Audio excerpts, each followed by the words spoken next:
لكريم آله وأصحابه كرام الفاتحة.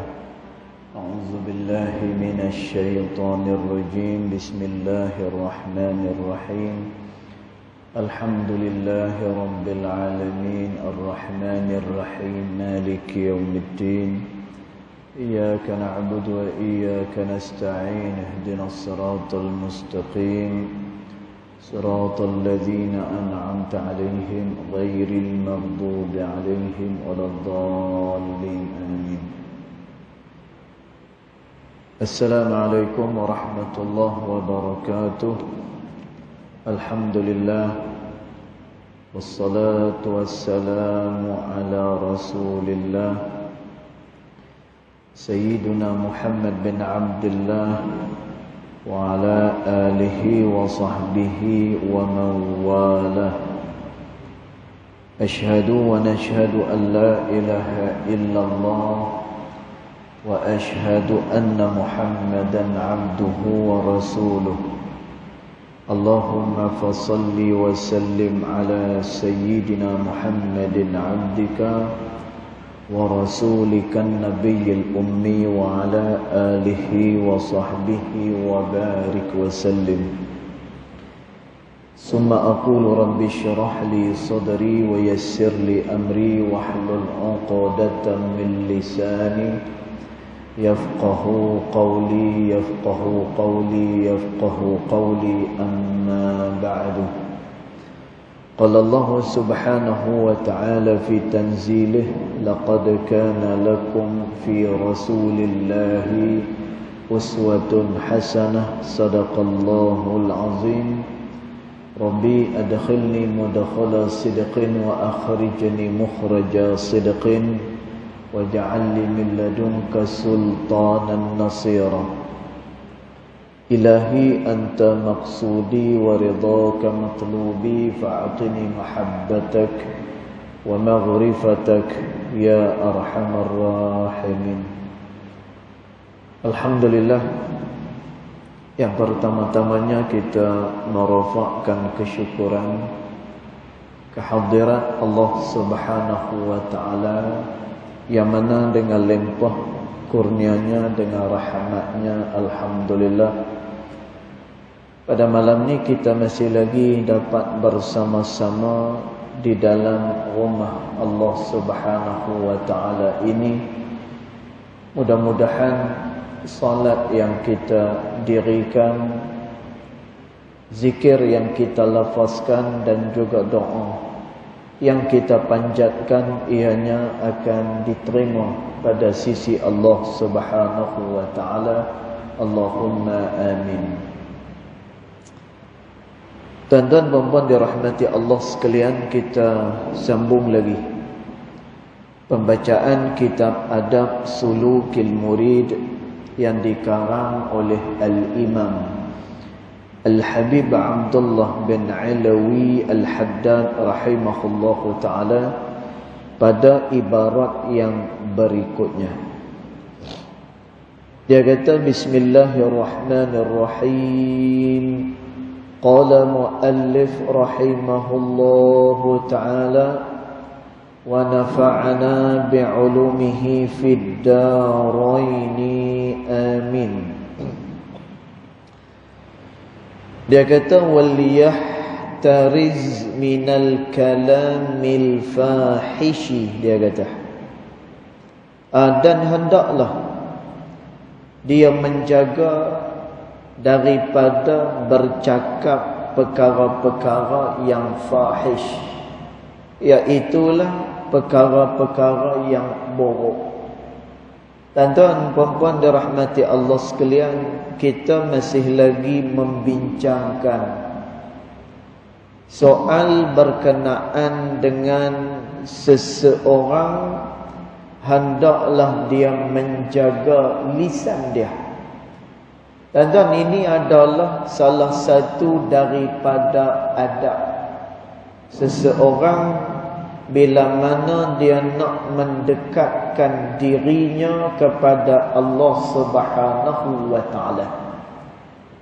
Dan ulama menyatakan Antaranya yang disebut oleh Al-Imam Ibnu Atha'illah As-Sakandari rahimahullahu ta'ala, apa-apa yang keluar daripada mulut seseorang, tuan-tuan, itu adalah menunjukkan kepada hati dia.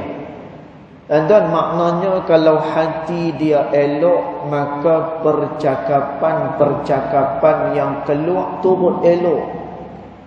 Kalaulah hati tersebut bersih, maka perkataan yang keluar daripada mulut dia juga adalah perkataan yang bersih. Tuan-tuan, Nabi Allah Isa alaihi salam, bila mana dia dimaki oleh orang, pernah satu masa, tuan-tuan, Nabi Isa alaihi salam dia tengah duduk mengajar, tiba-tiba ada orang yang tak setuju dengan dia. Lalu dia pun dimaki oleh orang. Bila mana dia dimaki, dia pun duduk sengat. Lepas habis orang tu maki dekat dia, maka Nabi Allah Isa alaihi salam kata, fajazakallahu khairah. Maka mudah-mudahan Allah Subhanahu wa taala membalas kepada engkau dengan balasan yang baik-baik. Tuan-tuan, Nabi Isa bukan orang puji dia, orang maki dia, orang tak setuju dengan dia, tapi dia dapat membalas makian tersebut dengan menyebut doa kepada orang ni. Fajazakallahu khairan. Mudah-mudahan Allah Subhanahu wa taala memberikan kepada engkau akan balasan yang baik. Dan lalu murid-murid kepada Nabi Allah Isa alaihi salam kata pada Nabi Isa, wahai Nabi Allah, orang tu bukannya memuji kamu, tetapi dia telah memaki kamu. Pasal apa yang kamu mendoakan kebaikan untuk dia? Dan lalu Nabi Isa kata, sebagai seorang manusia, aku terasa dengan apa yang dia katakan kepada aku. Dan biasa, manusia ni kok mana sekalipun dia ada perasaan, ni yang dinamakan manusia. Bahkan manusia itu dijadikan oleh Allah Subhanahu wa taala dengan kepelbagaian unsur. Dan kadang-kadang dia nak marah, kadang-kadang dia nak suka, kadang-kadang dia dingin, kadang-kadang perasaan dia biasa saja. Dan maka inilah manusia. Nabi SAW juga pun pernah menitiskan air mata ketika mana anak dia meninggal dunia yang bernama Ibrahim. Dan menangis Nabi SAW. Biasa. Dan kerana apa? Bila kata manusia ni ada perasaan. Tapi Nabi Allah Isa alaihissalam dia membalas perkataan-perkataan kesat orang dengan mendoakan kebaikan untuk orang tersebut. Lalu kata Nabi Allah Isa alaihissalam, aku cuba untuk membalas segala makiannya, tetapi bila mana aku mencari di sudut hatiku, aku tidak berjumpa dengan perkataan-perkataan yang keji, kata Nabi Allah Isa.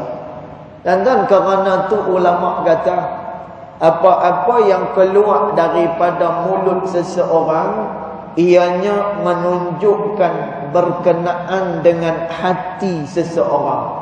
Dan kalau hati dia elok, dia akan bercakap dengan percakapan yang elok-elok.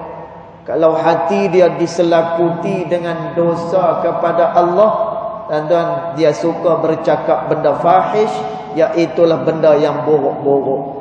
Maka kata Al-Imamul Haddad, wal yahtariz, maka hendaklah kamu jaga ni, minal kalamil fahish, daripada lidah tu bercakap perkara-perkara hak yang buruk, kata Imam Al-Haddad. Dan Nabi SAW pada satu hari Nabi SAW nasihat kepada Sayyiduna Abdullah bin Abbas radhiyallahu anhuma. Dan bila Nabi SAW nasihat kepada Abdullah bin Abbas ni, ataupun dia dinamakan sebagai Ibnu Abbas, dan seorang sahabat yang Nabi SAW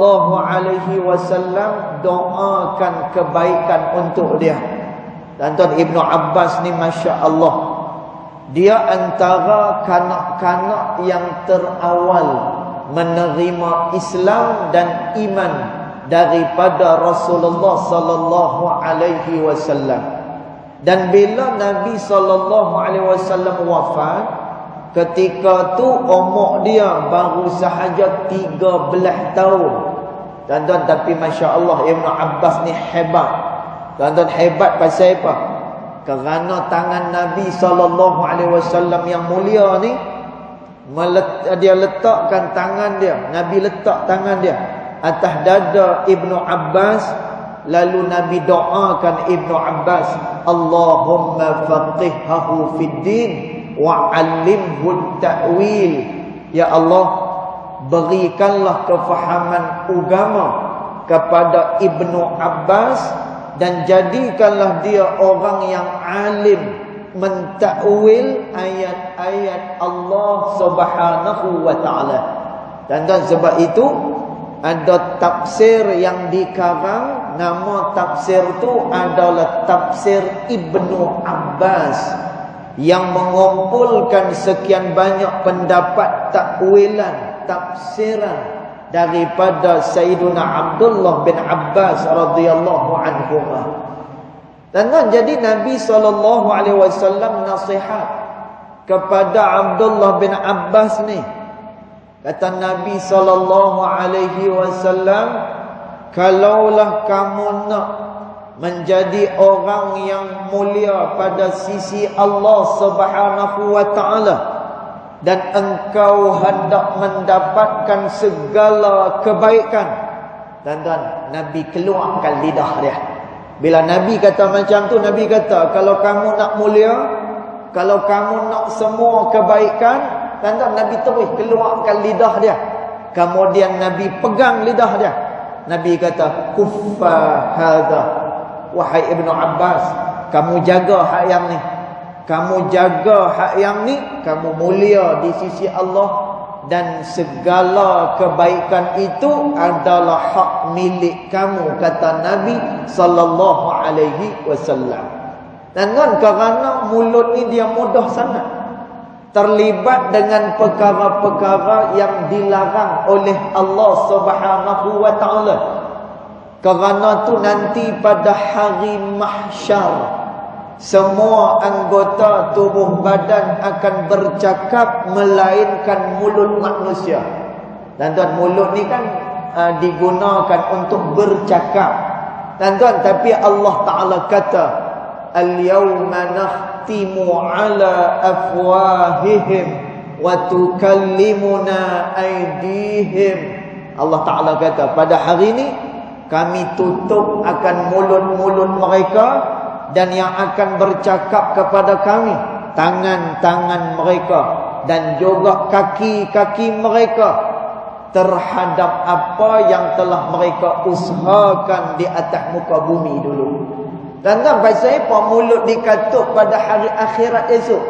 Kerana ulama menyatakan dalam menafsirkan hadis yang kita baca tadi, lidah dia mudah sangat terjatuh dalam dosa kepada Allah.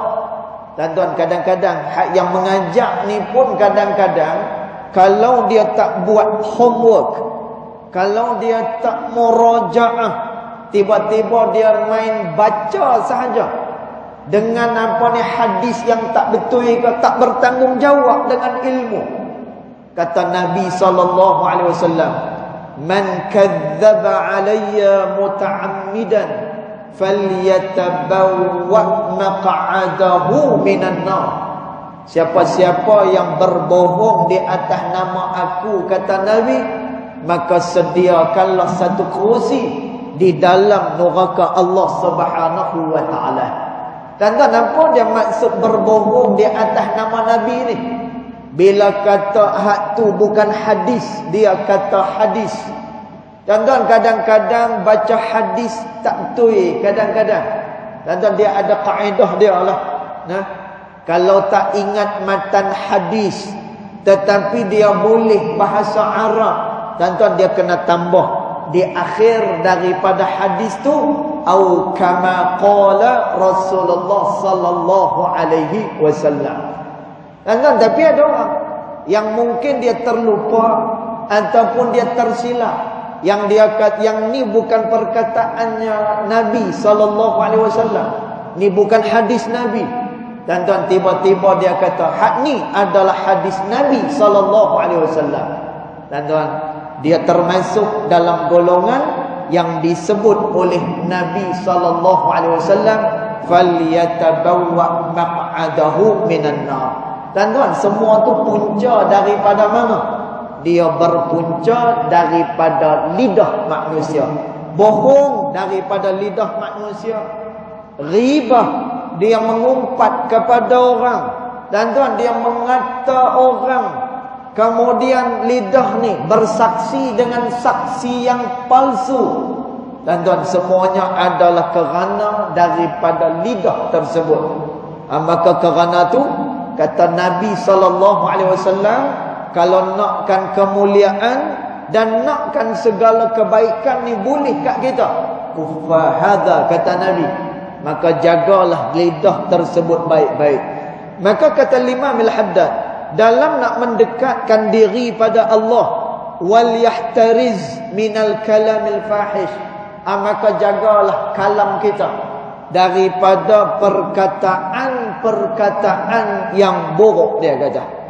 Kemudian dia kata lagi, wa minal khawdi fi ma la ya'ni, dan hendaklah dia jaga lidah dia, perkataan dia, daripada bercakap benda-benda yang la ya'ni, yang langsung tidak memberikan apa-apa faedah.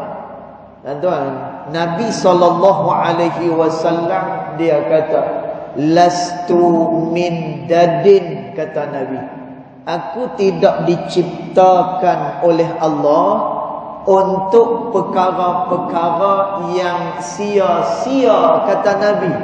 Tuan-tuan, ulama hadis menyatakan Nabi SAW nak beritahu kepada umat dia bahawa Nabi ni adalah orang yang sangat menjauhkan diri dia daripada perkara-perkara yang sia-sia dan juga yang membuang masa. Sehingga Nabi SAW kata, lastu min dadin, aku tak diciptakan untuk perkara-perkara yang sia-sia, kata Nabi. Tuan-tuan, kita ni banyak buat benda yang sia-sia. Kita banyak buang masa. Tuan-tuan, kata Syekh Muhammad Al-Ghazali rahimahullahu ta'ala, salah seorang daripada ulama Al-Azhar, tuan-tuan, dia kata apa? Benda yang paling bahaya kepada manusia ni adalah masa kosong yang diisi dengan perkara-perkara yang tidak berfaedah. Tuan-tuan, sangat bahaya.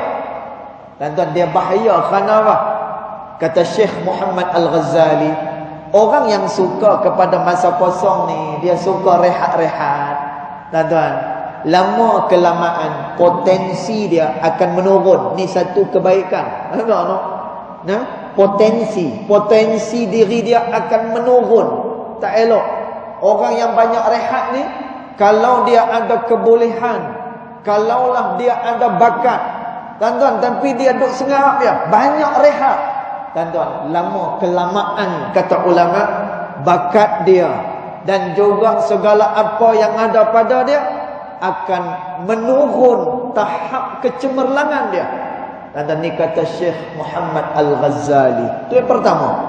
Dan hak yang kedua, bila mana banyaknya masa yang terluang, maka manusia akan melakukan perkara yang sia-sia, sehinggalah dia menjadi orang yang lalai. Dan tuan, kerana tu Nabi SAW menyatakan, ramainya manusia, kata Nabi, yang tertipu dengan dua nikmat ini, kata Nabi SAW.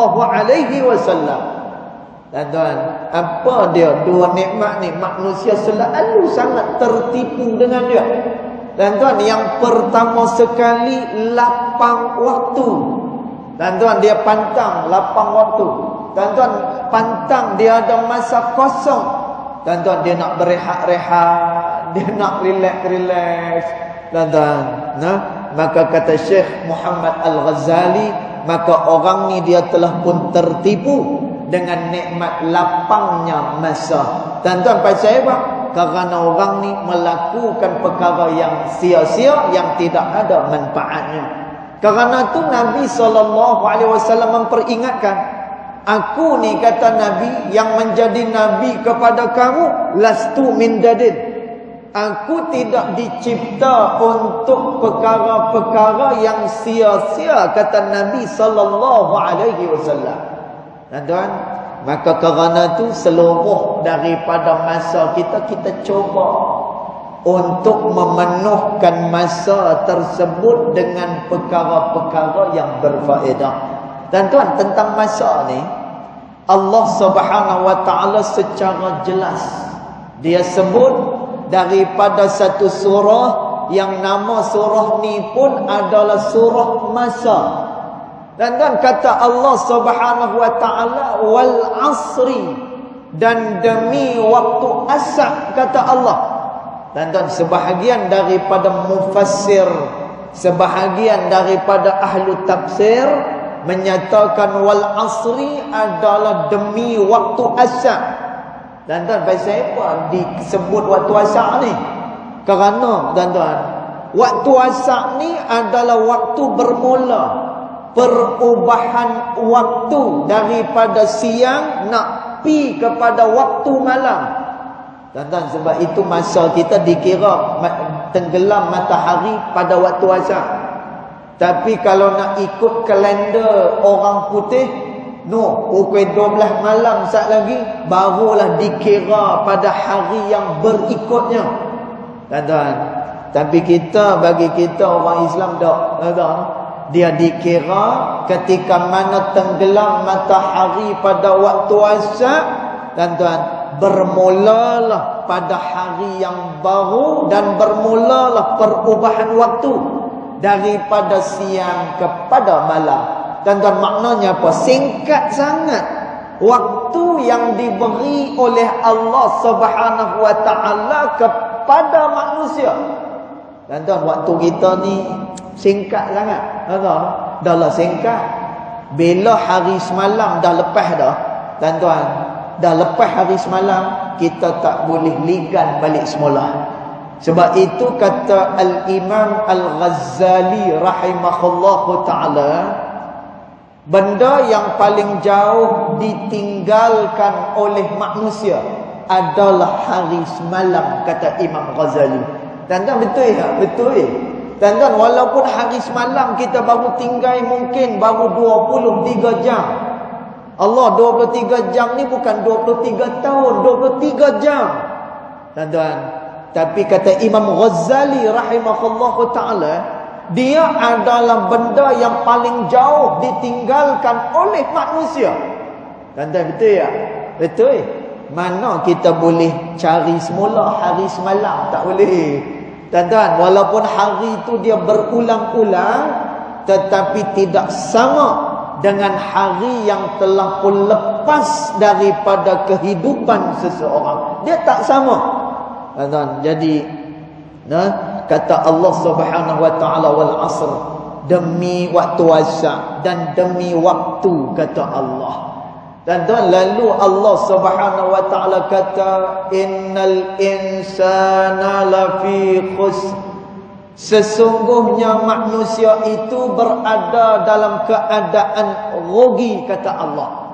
Dan rugi pasal apa? Kerana dia banyak buang masa dengan perkara-perkara yang sia-sia, yang tidak mendatangkan manfaat, apatah lagi mendekatkan dirinya kepada Allah Subhanahu wa taala. Dan guru saya pernah sebut dulu, masya-Allah, ya, terkesan dekat hati kita, tuan-tuan, masya-Allah. Sebab tu tuan-tuan, saya bila balik daripada mengaji dulu ni, saya sambung lagi pengajian walaupun anak dah seorang masa tu. Tuan-tuan, saya sambung lagi pengajian tahfiz Al-Quran. Sambung lagi. Anak seorang lah. Mungkin dekat dalam ni ada yang dan dengan saya. Yang masa tu saya tengah mengaji lagi. Masa tu insaniah dekat Mergong ni. Masa tu tahun 2009. Lebih kurang macam tu. Ada dalam ni yang kenal mungkin. Masa saya mengaji lagi. Tuan-tuan, masa tu baru balik. Setahun baru balik daripada Mesir. Tuan-tuan, pasal apa? Terkesan dengan kata dia. Dan kata guru kami, kamu buang masa ni dah berapa banyak dah masa yang kamu buang. Kalaulah kamu ambil semua masa-masa yang kamu buang ni dengan menghafaz Al-Quranul Karim, dah lama dah kamu jadi seorang penghafal Al-Quran. Tuan-tuan, tengok berapa banyak masa yang kita gunakan. Terutamanya ni, macam budak-budak yang muda-muda ni. Tuan-tuan, berapa lama dia tengok handphone. Berapa lama yang dia sembang dengan kawan dia. Tuan-tuan, berapa banyak masa yang dia buang yang bukan pada tempatnya. Tuan-tuan, kalaulah dia gunakan masa yang berjam ni untuk dia baca Quran, mengulang Al-Quran, menghafaz Al-Quran. Tuan-tuan, dah lama dah dia menjadi seorang penghafal Al-Quranul Karim. Tuan-tuan, masya-Allah, bila cerita tentang hafal Quran ni, saya nak cerita sikit.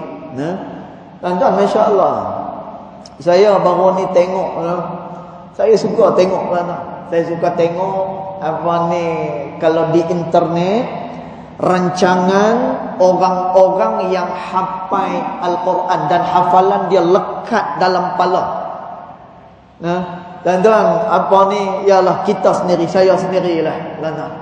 Masa kita mengaji dulu, mengaji tahfiz dulu, tuan-tuan, tebuklah tang mana pun boleh. Tuan-tuan, pasal apa? Kerana esok kita nak tasmik dengan tok guru. Tuan-tuan, nanti kita nak periksa. Dan masa tu memang pelajar-pelajar tahfiz ni, mereka akan dijemput untuk menjadi imam-imam tarawih dekat masjid-masjid. Jadi pengetua kami dulu, Syekh Qadri Hafizahullah, dia kata apa? Dia kata, siapa yang hafalan tak kuat, jangan mengada-ngada nak jadi imam tarawih. Dia kata. Itu nasihat dia. Tuan-tuan, jadi kami ni 20 lah. Duk mengulang tiap hari, mengulang. Oh, masya-Allah. Tuan-tuan, tapi bila dah menikah, bila dah keluar dah tak mengaji lagi dah dekat tahfiz, bila dah sibuk dah, tuan-tuan, cara mengulang, pola mengulang Al-Quran tu dah tak dapat lagi macam kita belajar dulu ni. Dulu ni tak ada apa-apa, siang malam dengan Al-Quranul Karim. Tuan-tuan, jadi apa dia punya akibat dia?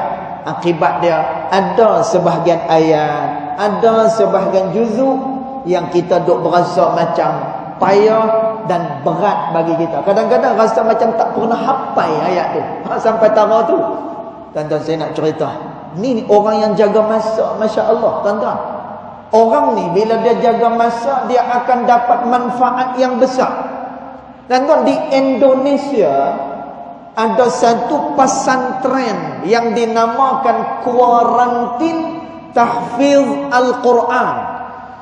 Tuan-tuan, yang datang mengaji ni omok macam tuan-tuan semua ni. Yang main mengaji dekat pesantren ni, yang omok dia macam tuan-tuan semua. Macam maklum-maklum kat belakang sana. Umur 40, 50, 70. Tuan-tuan. Tapi mereka tu boleh mengkhatamkan bacaan ayat suci Al-Quranul Karim 30 juzuk sempurna secara hafalan. Bukan tengok. Bukan tengok. Kita yang mengaji Quran ni kita tengok. Baca tengok, itu tak apalah. Tuan-tuan. Tapi ni geng-geng umur 40, 50, 70 pun ada. Tuan-tuan, depa tamat hafalan 30 juzuk Al-Quran dalam masa 3 bulan. Tuan-tuan, dalam masa 3 bulan. Tuan-tuan, kami ni yang dok hafal Quran ni ambil masa paling cepat pun mungkin. Kalau kami dulu ni dengan cara Darul Quran mungkin ambil masa 2 tahun setengah hinggalah ke 3 tahun. Tuan-tuan, tapi makcik-makcik ni, pakcik-pakcik ni, tuan-tuan, dia boleh hafal dalam masa 3 bulan 30 juzuk khatam secara hafalan. Tuan-tuan, tapi dalam pesantren ni masa dia di kuarantin tu, tuan-tuan, dia tak buat apa-apa melainkan dia gunakan masa dia sepenuhnya dengan Al-Quranul Karim.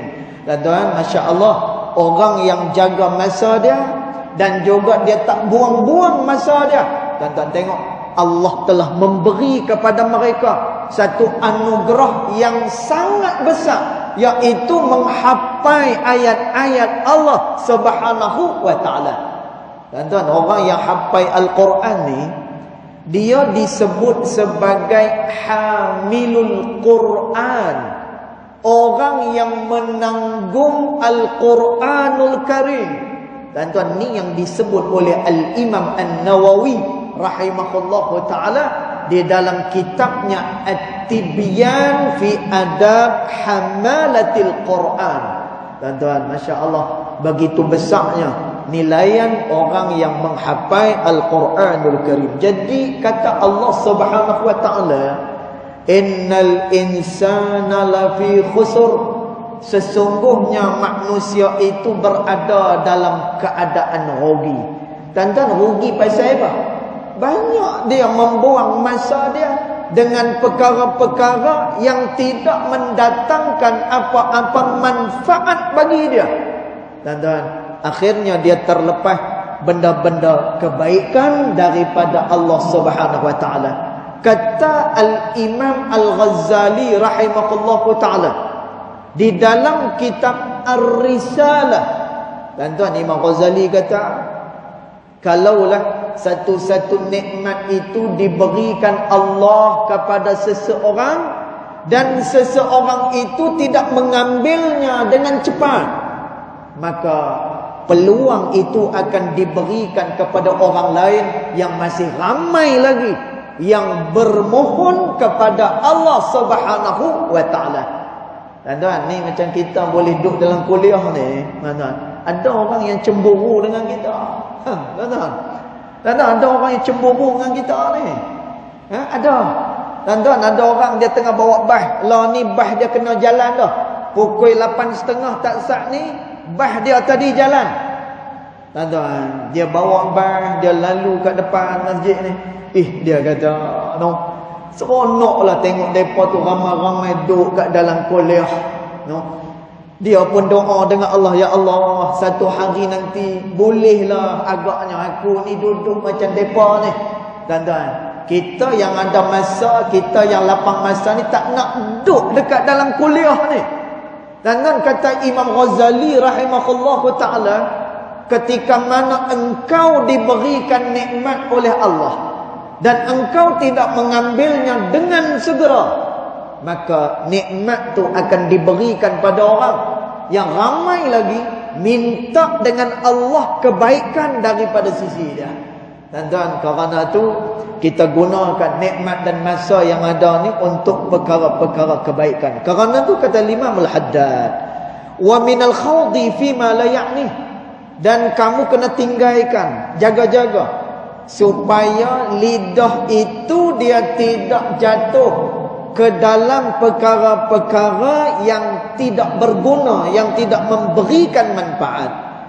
Wa illam yakun muharrama, sekalipun benda yang kamu nak cakap, nak sembang ni, sekalipun benda tu tak haram. Dan kita Allah no. Ni ayat kopi banyak ni ya. Ayat kopi banyak ni ya. Tapi dia punya sembang dia 2 jam. Dalam masa 2 jam tu dia jadi Perdana Menteri. Sat-sat nanti dia jadi timbalan Perdana Menteri. Dah habis politik dah, dia jadi pula pemain bola. Lepas dia jadi pemain bola, dia jadi tukang masak pula. Tuan-tuan, dalam masa 2 jam ni ayat kopi sebelah. Masya-Allah. Tuan-tuan, jadi kata Imam Al-Haddad, kamu gunakanlah lidah ni, wa illam yakun muharrama, sekalipun benda yang kamu nak sembang tu benda yang tidak diharamkan pada syarak pun. Nah, tapi kamu suka sembang, suka buang-buang masa, fa innahu yuqassil qalba, dia akan mengeraskan hati seseorang. Tuan-tuan, bila dia banyak buang-buang masa ni, hati dia akan jadi keras. Tuan-tuan, pasal apa hati dia menjadi keras? Kerana dia hanyut dan larut di dalam kelalaian daripada Allah Subhanahu wa taala. Tuan-tuan, sebab itu sahabat-sahabat Nabi sallallahu alaihi wasallam, tuan-tuan, disebut dalam kitab Manhajus Sawi, hasyiah kepada tafsir Al-Jalalain. Tuan-tuan, ulama kata, para sahabat Nabi sallallahu alaihi wasallam, kalau depa dah habis sembang-sembang, depa sembang juga. Tuan-tuan, tapi sembang depa tu tak samalah dengan sembang kita. Tuan-tuan, masya-Allah. Tuan-tuan, sembang para sahabat ni menitiskan air mata. Tuan-tuan, sembang depa adalah sembang ilmiah. Masya-Allah, ni sembang para sahabat. Tuan-tuan, ulama kata, bila mana para sahabat berjumpa dan depa sembang ataupun depa buat apa sekalipun, tuan-tuan, bila depa nak berpisah, depa akan terlebih dahulu membaca suratul asri ini. Wal asr innal insana lafi khusr illa alladhina amanu wa 'amilus solihat wa tawasaw bil haqqi wa tawasaw bis sabr. Baca dulu surah ni, tuan-tuan, sebelum depa angkat pungkuk depa daripada tempat duduk ni, depa akan baca dulu suratul asri ni, kata ulama. Tuan-tuan, pasal apa? Kerana khawatir kalau dalam sembang tadi ada perkara-perkara yang tak sepatutnya. Dan juga nak mengingatkan, membuang masa itu adalah perkara yang sia-sia, yang lama kelamaan dia boleh memudaratkan hati seseorang. Dan tuan, maka kata Imam Al-Haddad, fa innahu yuqassil qalba, kamu buang-buang masa macam tu, dia mengeraskan hati kamu. Dan tuan, bila mana hati seseorang keras, maka mulalah doanya tidak akan didengari oleh Allah Ta'ala.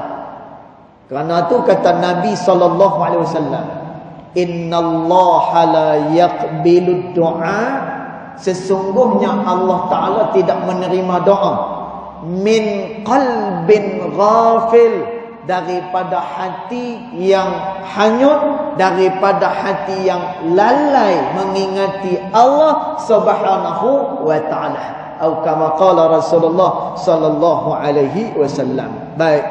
Kemudian dia kata, wa yakunu fihi dhaya'ul waqti, dan juga kamu sembang-sembang kosong macam tu, kamu buang-buang masa macam tu, wa yakunu fihi dhaya'ul waqti, kamu telah merugikan banyak masa kamu.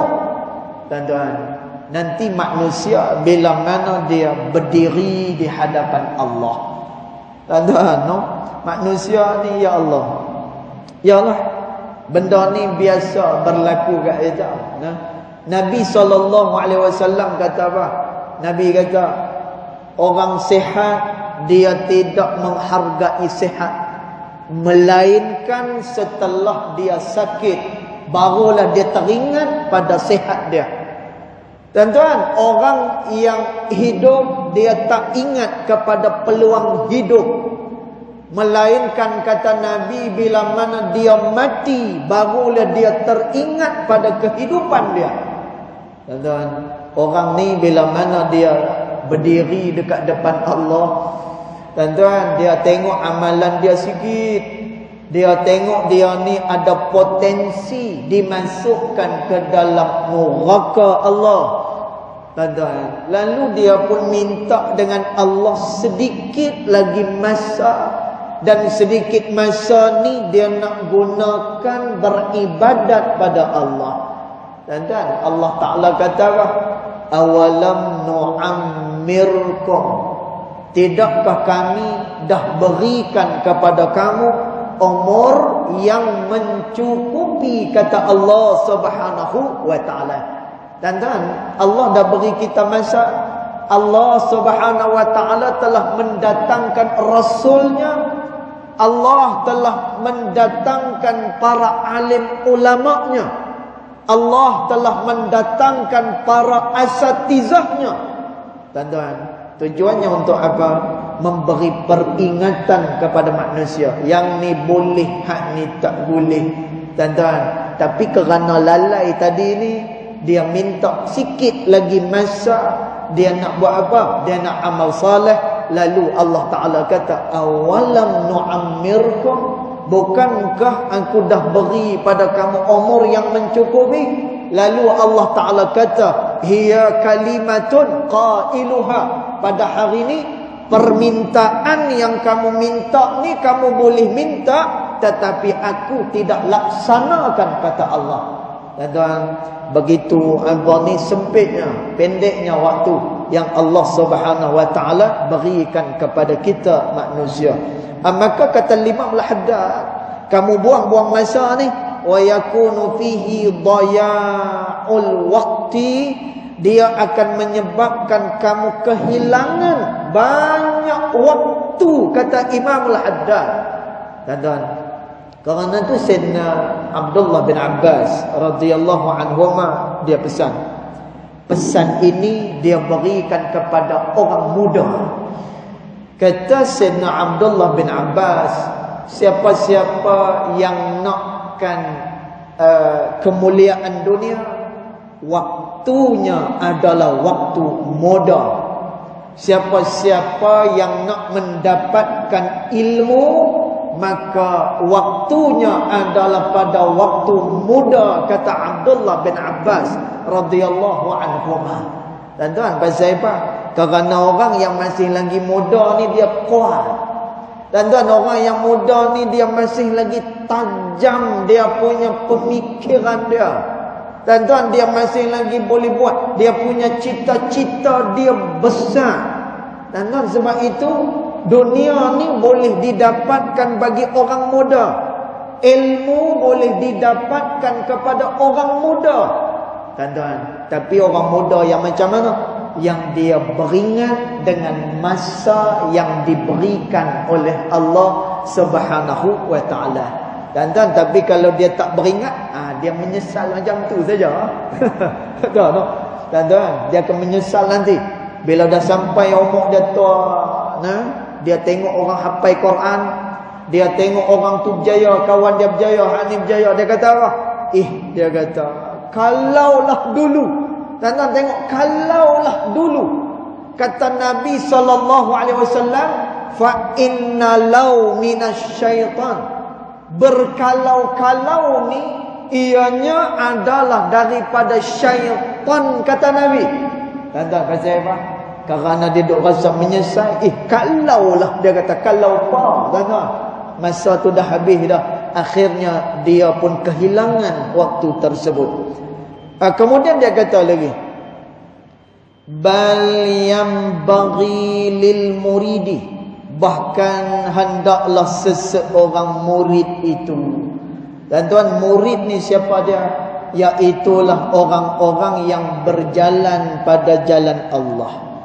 Bal yang bagi lil muridi, bahkan hendaklah bagi seseorang murid itu, alla yuharrika lisanahu, dia tidak menggerakkan lisan dia, illa bitilawatin, melainkan hanya untuk dia tilawatul Quran, au zikrin, ataupun berzikir pada Allah, au nushin li muslim, atau memberi nasihat kepada orang Islam yang lain, au amrin bima'ruf, atau dia sebut perkara-perkara ma'ruf, au nahyin an munkar, ataupun perkataan dia melarang orang lain daripada melakukan mungkar kepada Allah Subhanahu wa taala. Dan kalau kita tengok aja ni jawapan dia, lidah ni tak boleh cakap apa. Tak boleh cakap apa. Macam ada seorang khalah, ada seorang makcik pada zaman Nabi SAW. Dan makcik ni masya-Allah, dia tak bercakap, melainkan percakapannya adalah Al-Quranul Karim. Tuan-tuan, sehingga orang tanya dengan dia, orang kesian tengok dia berjalan, dia makcik tua, dia orang tua. Tuan-tuan, dia berjalan, orang pun tanya dengan dia, min aina jikti ya khalah, wahai makcik, kamu ni daripada mana, nak ke mana? Tuan-tuan, lalu dia jawab macam mana? Subhanalladzi asra bi'abdihi lailan minal masjidil harami ilal masjidil aqsa. Dia kata. Jadi apa ni, kawan ni faham kan? Dia ni daripada Masjid Al-Haram, daripada Mekah, dan dia sedang berjalan nak menuju pi ke Palestin. Pasal apa? Kerana Masjid Aqsa ni berada di kota Palestin. Jenuh macam tu. Nanti saat lagi nanti anak nak menikah misalnya. Ni anak hang nikah bila? Fankihu ma tabalakum minan nisa mathna wa thulatha wa ruba'. Dia bagi ayat Quran semua. Tuan-tuan, masya-Allah, nanti kita akan terang. Tuan-tuan, disebut oleh Imam Al-Haddad ini, tulisan dia ini adalah mengikut kedudukan beliau. Tetapi Allah Subhanahu wa taala bila mana turun ayat, ya ayyuhalladzina amanu taqullaha haqqa tuqatih wa la tamutunna illa wa antum muslimun. Wahai orang-orang yang beriman, bertakwalah kamu kepada Allah dengan sebenar-benar takwa. Tuan-tuan, bila turun ayat ni, sahabat mula rasa risau. Tuan-tuan, pasal apa? Bila bertakwa, dia kena betul-betul bertakwa pada Allah. Malam ni kita baca karangan Imam Al-Haddad. Imam Haddad kata apa? Patutnya orang yang nak dekat dengan Allah Ta'ala ni, dia tak akan boleh gerakkan lisan dia, melainkan dia hanya boleh baca Quran, zikir, nasihat pada orang, amar ma'ruf, dan juga nahyun anil munkar. Tuan-tuan, kita manusia biasa dan juga manusia yang berada mungkin pada kedudukan yang rendah. Tuan-tuan, nanti kita akan terang pada ibarat ni. Kenapa? Berdasarkan pada ayat tadi yang turun pada sahabat, sahabat bimbang, nak takwa sungguh-sungguh ni, takut nanti tak terbuat. Lalu Allah Ta'ala sebut pada ayat yang lain, ittaqullaha bimastata'tum, bertakwalah kamu kepada Allah mengikut qadar kemampuan kalian, kata Allah Subhanahu wa taala. Dan nanti kita akan terang kefahaman pada ibarat yang satu ni, insya-Allah. Jadi cukup setakat tu. Yang baik datang daripada Allah Subhanahu wa taala, yang tidak baik datang daripada kejahilan diri saya sendiri, walaupun hakikat kedua-duanya datang daripada Allah Subhanahu wa taala. Bismillahirrahmanirrahim. Alhamdulillahirabbil alamin. Salatu wassalamu ala asyrafil anbiya wal mursalin wa ala alihi wa sahbihi ajma'in. Allahumma ighfir lana ma akhta'na wa ma ta'ammudna wa ma asrarna wa ma a'lanna wa ma anta a'lamu bihi minna, antal muqaddim wa antal muakhir, la ilaha illa anta subhanaka inna kunna minadh dhalimin. Wassallallahu ala sayyidina Muhammad wa ala alihi wa sahbihi wa baraka wa sallam. Walhamdulillahi rabbil alamin. Wallahu a'lam.